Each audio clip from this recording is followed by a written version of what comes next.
everyone, welcome to Takshla classes. This is Shri Prateek. I'm going to discuss a very important topic of biology. So in this series I'm going to take up nearly 5 to 6 topics which are basically club topics. आपको काफ़ी चीज़ें botany और zoology की combined समझाई जाएंगी इन topics में, और ये NCERTs के ही टॉपिक्स हैं जहाँ पर यूपीएससी बार बार आपके सीडीएस और सीएफएफ और एनडीए के पेपर में क्वेश्चंस पूछ रहा है। नई एनसीईआरटीज़ को देखते हुए ये टॉपिक्स में प्रॉपर आपको क्वेश्चंस मिलेंगे इसी बार सीडीएस और सीएफएफ के एग्जामिनेशन में। So as a part of फटाफट series we are starting the biology part. The last 4-5 days we will be covering up lot many important topics of biology also. तो दोस्त आज का टॉपिक है जो control and coordination. So control and coordination में एक तो सिस्टम समझेंगे दोस्त, नर्वस सिस्टम, जो एग्जैक्टली ब्रेन के बारे सारी चीज़ें समझेंगे, और दूसरी तरफ कोऑर्डिनेशन में हम समझेंगे प्लांट्स और एनिमल्स में, और दूसरा कोऑर्डिनेशन किस में, आपका एंडोक्राइन सिस्टम. आपने सुना होगा हार्मोन्स के बारे, तो उस चीज़ के बारे डिस्कस करेंगे प्लांट्स और एनिमल्स के कोऑर्डिनेशन में. कंट्रोल एंड कोऑर्डिनेशन ये हमारा चैप्टर है बायोलॉजी का जिसके ऊपर आज हम डिस्कस करने जा रहे हैं. सबसे पहले दोस्त एनिमल में नर्वस सिस्टम को समझेंगे कंट्रोल एंड कोऑर्डिनेशन में. मैंने जैसे बताया आपको नर्वस सिस्टम जो कि एनिमल में प्रेजेंट क्यों है, control and coordinate different activities of the body. And this nervous system basically comprises of what, the brain, the spinal cord and a huge network of nerves that are spread throughout the body. इसके through हमारे proper body में linkages and signals जाएंगे, उसके according हमारी body काम करती है. तो ये चीज़ है जी. यहाँ पर नर्वस सिस्टम किस चीज़ के लिए रिस्पॉन्सिबल है, sending, receiving and processing the messages in the form of chemical signals called as impulses. So nervous tissue is made up of organized network of nerve cells or neurons. It is specialized neuron is the basic unit of, it is specialized for conducting information via electrical impulses from one part of the body to the another. और जो neuron होता है वो basically basic unit है nervous system का. And each neuron consist of 3 parts. One is cell body that is cyton, branch projection जिनको आप dendrites कहते हैं, and then the long process from the cell is called as axon. तो ये 3 चीज़ें हैं मेरे भाई, ये भी याद रखिएगा, डेंड्राइट्स, साइटोन और तीसरी चीज़ है जो action.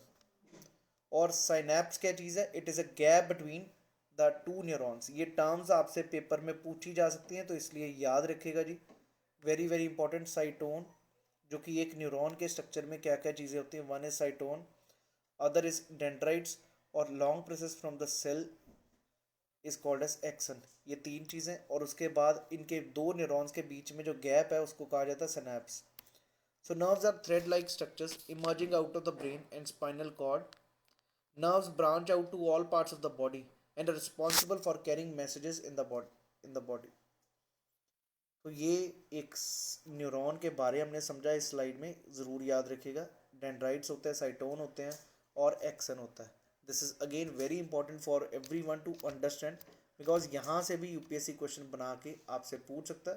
So you should be knowing about this exactly what is neuron and what is all about. So ज़रा एक बारी एक सेकेंड इमेज बना के आपको दिखाऊंगा कि क्या चीज़ है, बेसिकली होता क्या ये न्यूरॉन में. अगर आप देखें, just let me start up this thing. So एक स्ट्रक्चर है इस प्रकार, और ये एक निकला हुआ यहाँ से क्लियर आता है जी. यहाँ पर एक स्टार जो बना हुआ है और इसके बाहर निकली हुई है डेंड्राइट्स. इसके बीच में है जी न्यूक्लियस. ये प्रॉपर पूरी सेल बॉडी है, और ये जो है क्या, डेंड्राइट्स हैं. दूसरी तरफ अगर आप देखें तो बीच में ये जो है दीज आर एक्सन्स, और जो बाहर को निकल रहा है axon terminals. So I hope you people are very clear about neurons होते क्या जी.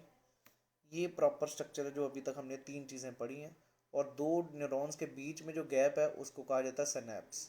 ये बेसिक पॉइंट्स हैं which one should be understanding about this neuron. आइए ज़रा अगला देखिए जी. Let us now further move. Types of nerve cells. Sensory nerves होती हैं जो सेंड करती है message from the sense organs to the brain. Motor nerves होती है जो message back from the brain to the spinal cord to all messages and glands in the body. And relay neuron connects neuron with specific. ये चीज़ समझ आ गई थी। जो आप sense करते हो, किसी समझ लो पतीले को गर्म हाथ को टच किया तो वो ऑर्गन से सीधा ब्रेन में सिग्नल जाएगा कि this it is hot. Then motor nerves उधर से दूसरी तरफ से नर्व्स मैसेज भेजेंगी कि ब्रेन को कोई हाथ पीछे कर लिया जाए, तो cord to all muscles and glands in the body. उसके बाद relay neuron connects the neuron with specific regions of the central nervous system. तो ये हमने समझा नर्व सेल्स के बारे। अगली चीज़ है जी रिफ्लेक्स एक्शन। बहुत सिंपल चीज़ है reflex action. Is an involuntary, जो हमारे कंट्रोल में नहीं और नियरली इंस्टेंटेनियस मूवमेंट है in response to a stimulus. कुछ भी बाहर चीज़ आती है, आप स्टिमुलस बाहर की कोई एक्सटर्नल कोई ऐसी चीज़ होती है जिसके कारण आप एक एक्शन होगा आपके अंदर। Reflex in action generated by the body in response to the environment और stimuli. The process of detecting signal or input and responding to it by an output action might be completed quickly. Such a connection is called as reflex arc. Reflex arcs are formed in, ये काफ़ी important है, कहाँ पर होते हैं ये? Spinal cord में होते हैं itself. Although the information input goes on to reach the brain, in higher animals most sensory neurons do not pass directly to the brain but synapse in the spinal cord. Reflex arc continue to be more efficient for quick responses. So this is basically a reflex action जो कि हमारे control में नहीं, it's involuntary और instantaneous है। इसको कहा जाता है रिफ्लेक्स एक्शन के बारे। So this is you need to understand कहाँ पर आर्क्स बनती हैं। ये बनती है दोस्त दिस प्रॉपर स्पाइनल कॉर्ड। और होता क्या, पूरा प्रोसेस को detect, the process of detecting signal और the input responding it to by an output action might be completed quickly. और ये पूरा कनेक्शन जो बनता है उसको रिफ्लेक्स आर कहा जाता है।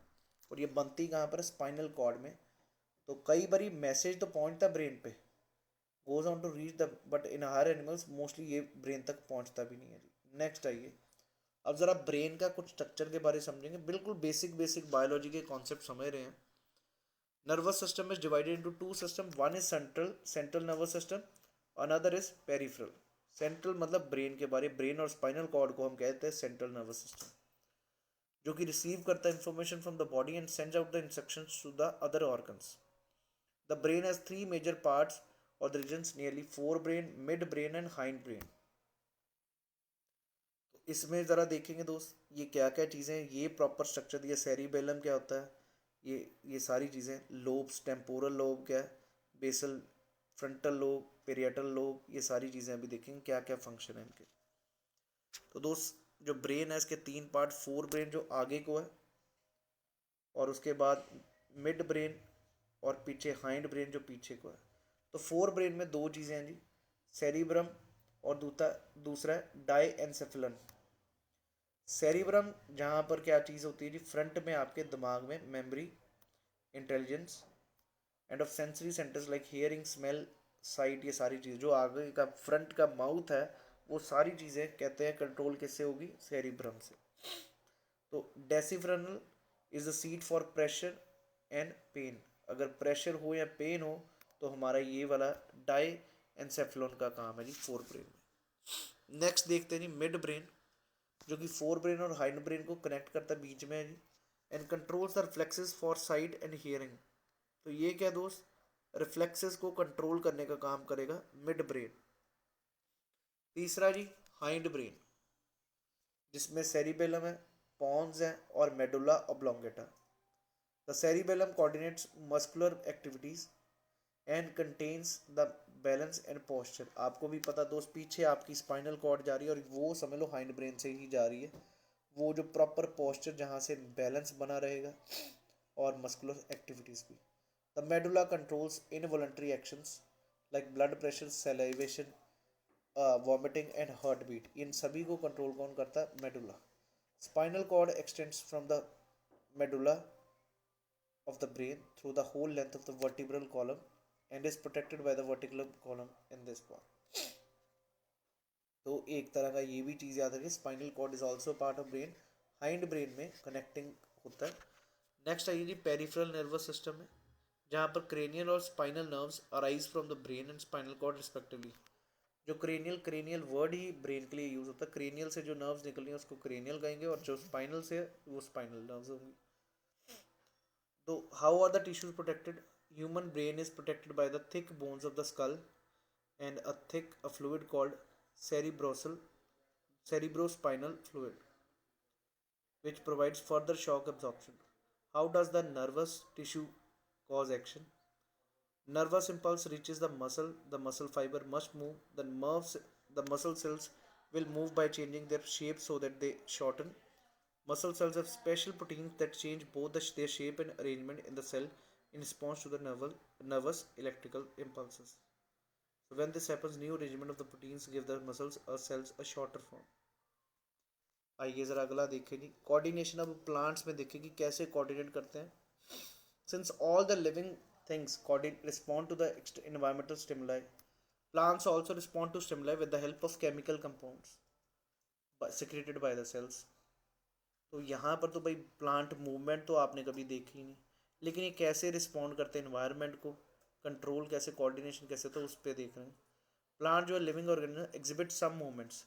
Plant show different types of movements. One is dependent on the growth and other is independent of growth. Plants also use electrical chemical means to convey this information from one cell to the another, but there is no specialized tissue in plants for the conduction of information. यहाँ पर कोई nervous tissue नहीं, neuron नहीं है, तो ये कैसे हो रहा है वो चीज़ देखें. Plants respond to stimuli slowly by growing a particular direction because this growth is directional as it appears as the plant is moving. तो डायरेक्शनल मूवमेंट्स को कहा गया जाता है ट्रॉपिक मूवमेंट्स. इस पे क्वेश्चन आपके सीडीएस के पेपर में आया गया. These movements can be either towards stimulus और away from it.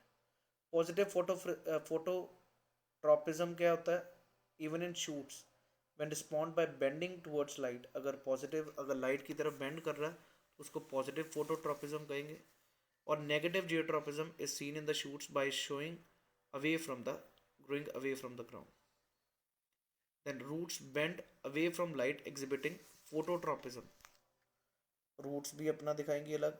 They grow towards the ground exhibiting positive geotropism. Clear हुई जी बात. जियोट्रॉपिज्म मतलब जो अंदर जमीन की तरफ, ग्रेविटी की तरफ, फोटो मतलब सूरज की तरफ ऊपर को. Hydrotropism is a growth process in which the direction is determined by stimuli of water. And then chemotropism is in response to the chemical stimulus like growth of pollen tubes towards ovules, that is chemotropism. ये पूछ सकता है growth of pollen towards ovules is an example of what? That is chemotropism. Clear है जी. Hydro पानी की तरफ से और फोटो सूरज की तरफ से. इस प्रकार आपसे ट्रॉपिज्म पूछ सकता है, फोटो, हाइड्रो और कीमो. और वो मूवमेंट कैसी होगी प्लांट की, वो डायरेक्शन. तो ये था हमारा दोस्त जो हमने कोऑर्डिनेशन देखा प्लांट्स में.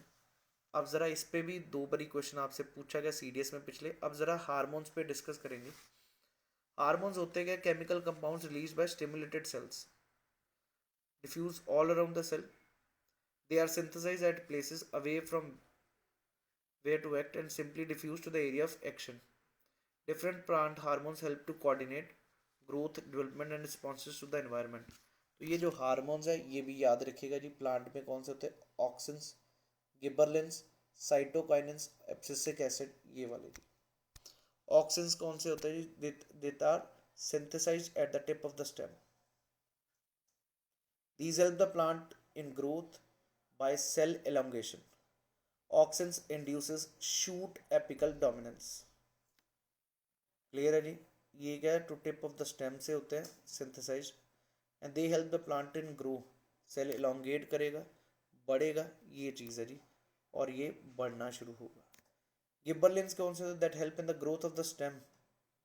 क्लियर है जी. And seed germination, bolting and flowering. Cytokinins help in the areas of rapid cell division such as fruits and the seeds. तो ये ओपनिंग ऑफ द स्टोमेटा बढ़ाते हैं. आखिरी जी एब्सिसिक जो कि इनहिबिट करता है ग्रोथ को, which is responsible for closure of the stomata and it affects including the wilting of leaves. तो ये साइटोकाइनिन और एब्सिसिक एसिड एक दूसरे के बिल्कुल ही विपरीत है. ऑक्सिन्स और गिबरलिन्स आप देख रहे हो स्टेम की तरफ बात करें कि ग्रो करे, सेल ग्रो करे और उसके बाद इंड्यूसेस डोमिनेंस. तो ये चीज़ हमने बात की है. ऑक्सिन्स, गिबरलिन्स, साइटोकाइनिन्स और abscisic acid. So please do remember these hormones. They can put up a question from these hormones also, जो प्लांट हार्मोन्स है। तो ये क्वेश्चन था, bending of shoot to a plant towards light can be refer to as, ये previous year question है, ये आपका positive phototropism, बिल्कुल सिंपल क्वेश्चन है। पर अभी तक हमने फोटो नेस्टी नहीं वर्ड सुना, ना फोटो पीरियोडिज्म सुना, हमने सिर्फ ये दो वर्ड सुने। तो यही तो यूपीएससी की चाल है जी, वर्ड्स कोई भी बना के आपको डाल देते हैं, लेकिन आपको अगर कॉन्सेप्ट पढ़ा हो, you will never get a problem in this part. आइए ज़रा अब अगला देखेंगे, हार्मोन्स इन एनिमल्स की बात करेंगे। Endocrine system, that is a system found by ductless glands.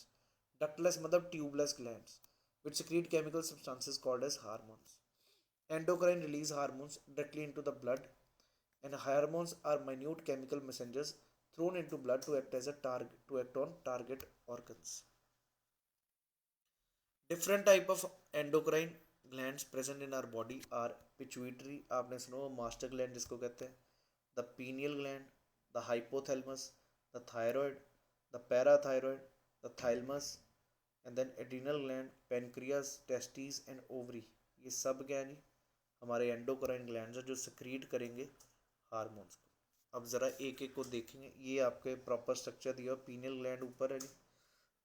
उसके बाद अगर आप देखें तो पिट्यूटरी ग्लैंड जो यहाँ पर है माथे में, हाइपोथैलेमस भी यहीं पर, थायराइड आपका गले में है नहीं, पैराथायरॉयड ग्लैंड्स ये दोनों, थाइमस है यहाँ पर, पेनक्रियाज आपने देख चुके हैं, एड्रिनल ग्लैंड्स उसके किडनी के ऊपर, then ovaries and then placenta. तो यहाँ पर टेस्टिकल्स और ये एड्रिनल ग्लैंड्स, तो ये ग्लैंड्स हैं, इनको अब समझेंगे और इनका फंक्शन समझेंगे। सबसे पहले जी एड्रिनल ग्लैंड्स, जो कि आपने देखा भी किडनी के ऊपर बिल्कुल स्लाइटली ऊपर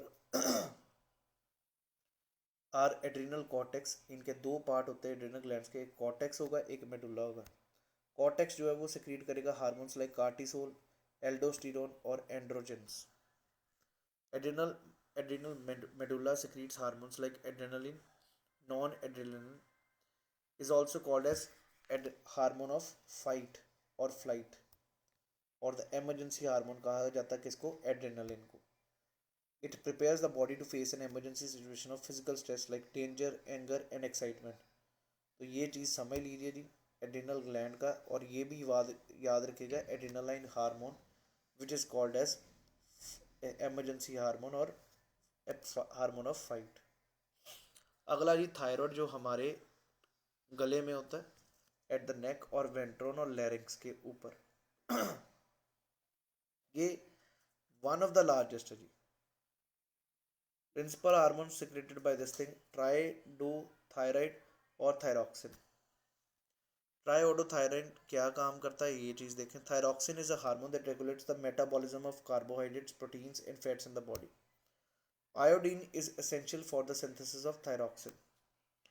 Deficiency of iodine in food causes goiter, and one of the symptoms is the disease of a swollen neck. तो ये था दोस्त थायराइड के बारे। अगला जी pituitary gland, which is located at the base of the brain, considered to be the master gland that it secretes many hormones to regulate the organs as well as the other bodies. तो ये क्या, secreted by this gland are growth hormone, TSH, FSH, LH, ACTH, MSH, vasopressin and oxytocin. Growth hormone regulates the growth and development of the body. If there is a deficiency of this hormone in childhood, it leads to dwarfism. Excess secretion of this hormone leads to gigantism. तो ये भी याद रखिएगा जी, growth hormone हमारा यही pituitary gland secrete करता है। और बाकी हार्मोन्स को दोस्त याद यूद सिर्फ ओवरव्यू देखिए, जितना यहाँ पर करवाया जाए that is more than enough for you to write now in the focus on the CDSM CFF पेपर। नेक्स्ट है जी गोनैड्स के ऊपर। फीमेल गोनैड्स होते हैं और मेल गोनैड्स होते हैं। फीमेल गोनैड्स जिसको आप pair of ovaries forms the gonads in female. These are the female sex organs that lie on the either side of the abdominal activity. They produce two hormones, estrogen और progesterone, जिसको आप oestrogen कहते हैं और progesterone. Oestrogen that changes controls the changes that occur during puberty, feminine voice जैसे हो जाती है, सॉफ्ट स्किन, ये सारी development of mammary glands, these happens in oestrogen. Next अगर बात करें प्रोजेस्टेरोन, तो ये कंट्रोल करते हैं uterine changes in the menstrual cycle and helps in the maintenance of pregnancy. तो प्रोजेस्टेरोन, प्रेगनेंसी से प्रोजेस्टेरोन और एस्ट्रोजन, आपको पता ही है दोस्त, ये जो फेमिनिन करेक्टर्स आने शुरू होंगे। अब अगर मेल गोनेड्स की बात करें तो testis form the gonads in males. Male sex organ located in the scrotum which is outside the abdomen. Testes produce the hormone called testosterone. Testosterone controls the changes which occur during puberty, deeper voice, development of penis, facial and the body hair. तो ये दोस्त हमारा male sex hormone है और ऊपर female sex hormone है। ये चीज़ याद रखिएगा किसका काम क्या है। They can ask this question also. Next जी, पेनक्रियाज की बात करेंगे। Located just below the stomach within the curve of duodenum. It is both exocrine and endocrine gland. ये काफ़ी बारी पेपरों में पहले पूछा हुआ। ये सिक्रीट करता है इंसुलिन, ग्लाइकागोन, सोमेटोस्टेटिन और पेनक्रियाटिक पॉलीपेप्टाइड। इंसुलिन आपको पता है शुगर लेवल को कंट्रोल करता है नीचे करने को, और secreted in small amount increases the sugar level in our body, which in turn causes a disease called diabetes mellitus. Glucagon ये भी दोस्त शुगर लेवल को कंट्रोल करता है, लेकिन ये अगर कम हो तो उसको बढ़ाने की कोशिश करेगा, ये अगर ज़्यादा तो उसको कंट्रोल करने की कोशिश करेगा। ये इसका काम है जी इसका। और बाकी आपने हार्मोन। नेक्स्ट बात करेंगे पीनियल ग्लैंड की। Located near the centre of the brain, dorsal of the diencephalon, produces the hormone melatonin, affects the reproductive development, modulation of wake and sleep patterns, and seasonal functions. Next is the hypothalamus, neuroendocrine part of the brain. It links the nervous system and the endocrine system through the pituitary gland. Hormones like somatostatin, dopamine are secreted by this gland. जल्दी ज़रा अपने comment section में लिखिएगा स्टोमेटोस्टेटिन का function. ये हमने पढ़ा भी है पेनक्रियाज के टाइम लेटेस्ट क्लासेस में ही। ज़रूर लिखिएगा अपने कमेंट सेक्शन में स्टोमेटोस्टेटिन का फंक्शन कैसा हार्मोन का। नेक्स्ट आ जाइए parathyroid. Pair of small Oval shaped glands embedded on the dorsal surface of the thyroid gland. It secrete parathormone. Regulation of, ये काफ़ी बारी पूछा हुआ दोस्त, कैल्शियम और phosphate ions in the body, in the bones and blood. कौन सा hormone है? दैट इज पैराथॉर्मोन, जो कि काम करेगा कैल्शियम और फॉस्फेट को कंट्रोल करने को, रेगुलेट करने का। और ये अगर hypo secretion leads to tetany and hyper secretion lead to osteoporosis, हड्डियों की बीमारियां शुरू हो जाएंगी अगर ये हार्मोन ना सिक्रीट हो। आगे आ गया जी thymus, which is in the front of the heart, upper part of the sternum. So this is produces thymosin. It helps in the maturation of T lymphocytes. The timing and amount of hormones are regulated by feedback mechanism. If the sugar levels in the blood rise, they are detected by the cells of pancreas, which respond by producing more insulin. As the blood sugar falls, the insulin secretion is reduced.